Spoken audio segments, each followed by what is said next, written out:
दोस्तों नमस्कार। कैसे हैं आप लोग।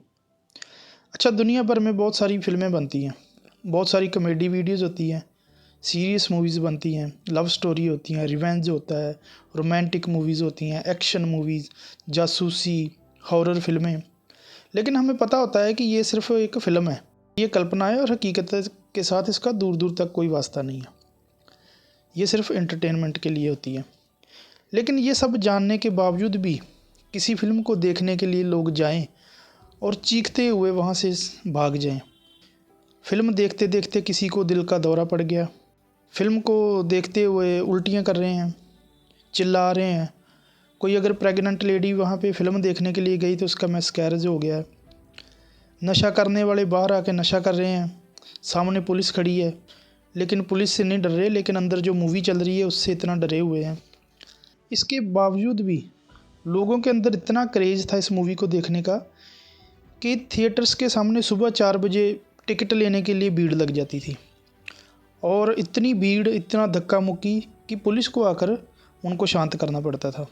और जिस मूवी की हम बात करने जा रहे हैं, ये मूवी बनी लगभग $12 मिलियन में, $12 मिलियन में, और इसने कमाई की थी $444 मिलियन की।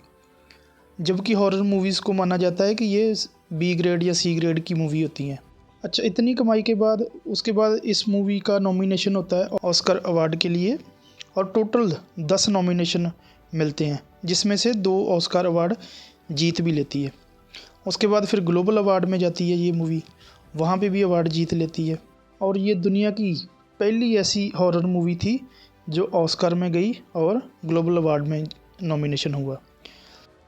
और हाँ, इसके साथ सबसे बड़ी ट्रेजेडी ये हुई थी कि इसको सबसे शापित और मनहूस फिल्म माना गया, और यही इसकी पब्लिसिटी की वजह बनी और इसी वजह से ये इतनी कमाई कर पाई। इस फिल्म में जितने भी लोगों ने काम किया, सभी ने कुछ ना कुछ ज़रूर महसूस किया जो कि अब नॉर्मल था। कोई पैरानॉर्मल एक्टिविटीज़ सभी ने महसूस की। टोटल 20 लोगों की इस फिल्म को बनाते बनाते हुए मौत हो गई। ये बहुत हैरान करने वाली बात है। इस फिल्म के बनते बनते टोटल 20 लोगों की मौत हुई, जिनमें से 9 लोग का मरने का रीज़न था, लेकिन बाकी 11 लोग कैसे मरे किसी को आज तक नहीं पता, और ये एक राज का राज ही बना हुआ है। दुनिया की सबसे शापित और डरावनी फिल्म माने जाने वाली ये ऐसी फिल्म है जो वार्नर ब्रदर्स की प्रोडक्शन में बनी। जब ये फिल्म बनी तब वार्नर ब्रदर्स की टीम जब रिव्यू के लिए इस फिल्म को देखने के लिए थिएटर में गई तो थोड़ी देर बाद वो उठकर बाहर आ गए और उन्होंने कहा कि वो इससे आगे वो मूवी नहीं देख पाएंगे।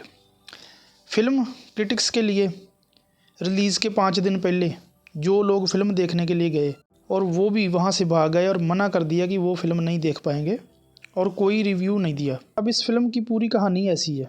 बात है 1969 की। एक नॉवेल लिखने वाला शख्स जिसका नाम था विलियम फ्रेडकिन, इन्होंने एक नॉवेल लिखा और नॉवेल का नाम था द एग्जॉर्सिस्ट। अब ये नॉवेल हिट हुआ, हॉरर नॉवेल था।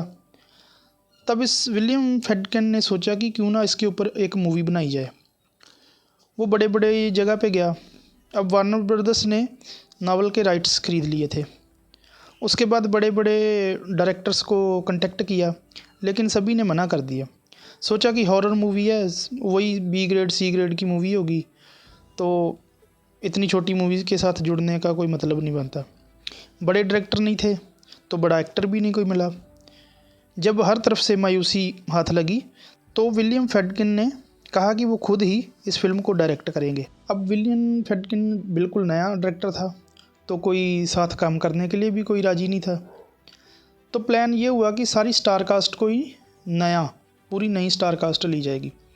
अब नई स्टार कास्ट के साथ फिल्म को स्टार्ट किया जाता है। 1973 में इस फिल्म की शुरुआत होती है। अब फिल्म के लिए बड़ा सा सेट लगाया जाता है। इस सेट के अंदर फिल्म की हीरोइन जिसका नाम था लिंडा ब्लैन, तो उसका एक बेडरूम बनाया जाता है जिसमें वो भूत ने आना होता है और जाना होता है, और उसी में मूवी शूट हो रही होती है। शूटिंग शुरू हुई सब ठीक चल रहा था, पहला दिन था। अब इलेक्ट्रिक बॉक्स के अंदर शॉर्ट सर्किट हुआ और देखते ही देखते पूरा सेट जल गया और इस आग के अंदर 9 लोगों की मौत होगी। शूटिंग के पहले ही दिन सब कुछ जल के राख हो गया, लेकिन जो लिंडा का रूम बनाया गया था उस रूम के अंदर चिंगारी तक भी नहीं गई। ये बहुत हैरान करने वाली बात थी, जबकि चारों तरफ आग लगी हुई है, लेकिन लिंडा के उस रूम में जिसके अंदर भूत ने आना था उस रूम को कुछ भी नहीं हुआ। तो ये पहली एक अजीब चीज़ थी जिसको देखकर फायर ब्रिगेड वाले भी हैरान कि इतनी आग के अंदर एक रूम के अंदर एक चिंगारी तक नहीं गई। अब लोगों को डर लगने लग गया, पूरी स्टार कास्ट डरी हुई है, क्रू डरा हुआ है।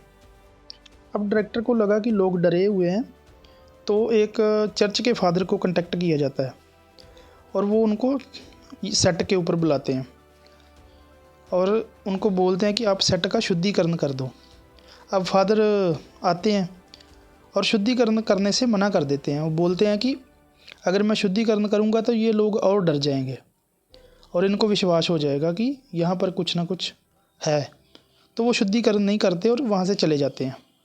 अब धीरे धीरे 6 वीक निकल गए, टाइम बीत रहा था। एक्टर, लाइटमैन, क्रू सभी इनको समझा बुझा के शूटिंग दोबारा शुरू की जाती है।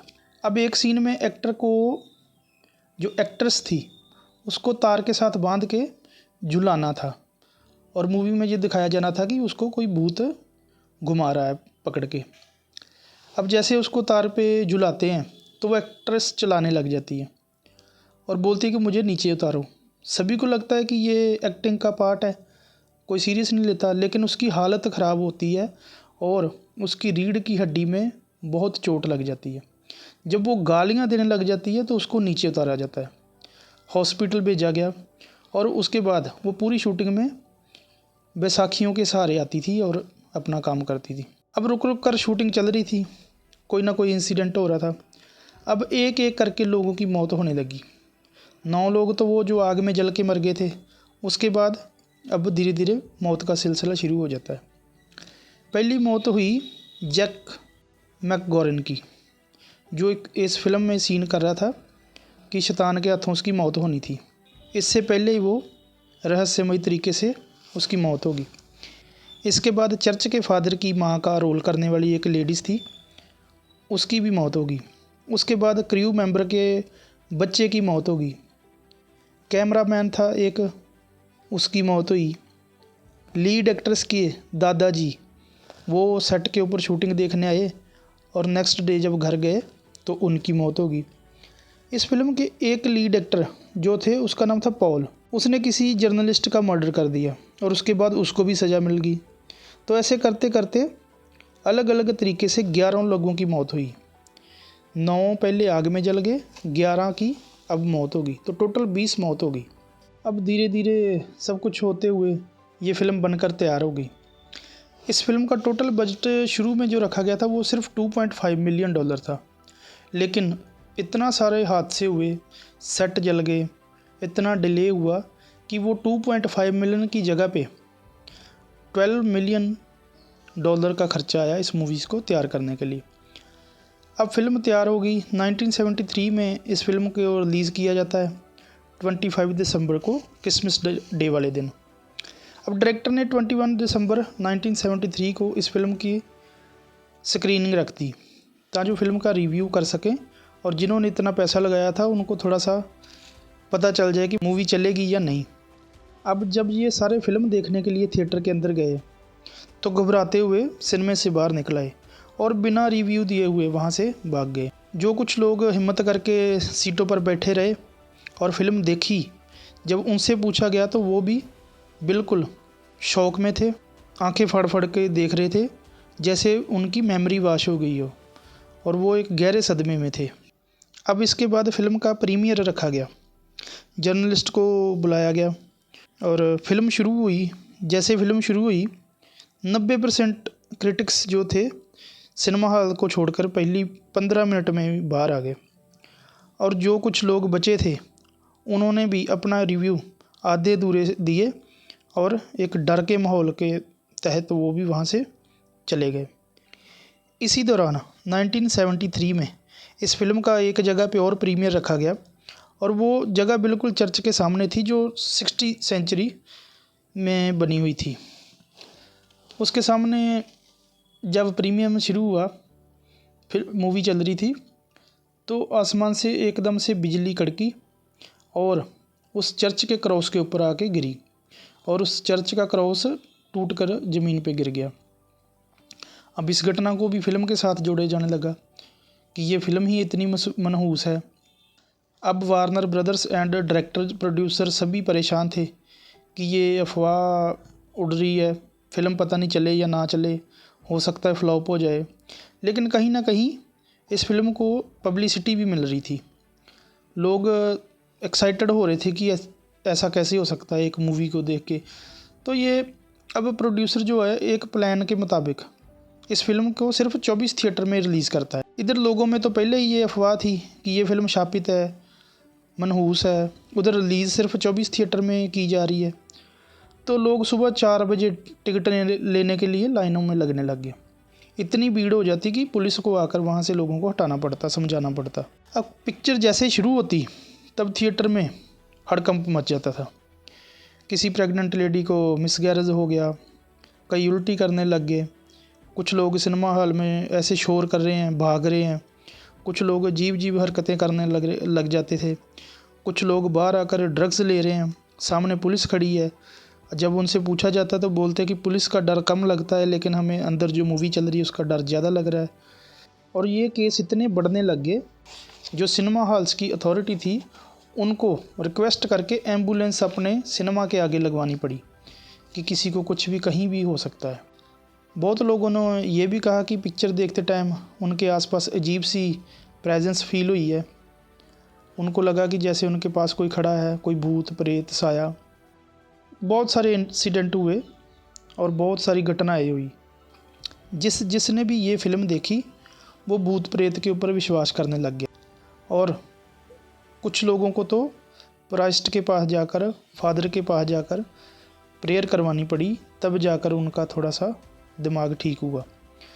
जैसे जैसे फिल्म चलती गई इसकी पब्लिसिटी भी बढ़ गई और इनको 24 स्क्रीन को छोड़ के और भी कई स्क्रीनों पर रिलीज़ करना पड़ा, यहाँ तक कि देश के बाहर भी रिलीज़ करी और इसने बॉक्स ऑफिस पर ताबड़तोड़ कमाई करनी शुरू कर दी। सिर्फ $12 मिलियन में फ़िल्म जो बनी और उसने टोटल 444 मिलियन की कमाई की और एक रिकॉर्ड बना दिया। और ये इतिहास की पहली ऐसी हॉरर मूवी थी जो ऑस्कर के लिए नॉमिनेट हुई और उसके बाद गोल्डन ग्लोब में भी ये फ़िल्म शामिल हुई। आज भी ये फ़िल्म शायद प्राइम वीडियो पे अवेलेबल है। प्रोड्यूसर का कहना है कि इस मूवी से पहले वो भूत प्रेत शैतान के ऊपर विश्वास नहीं करता था, लेकिन इस मूवी को बनाते टाइम उसने इन चीज़ों को फील किया और वो भी बोलता है कि मैं इन चीज़ों को मानने लग गया हूँ। तो ये थी आज की कहानी। मिलते हैं नई कहानी में, तब तक के लिए धन्यवाद।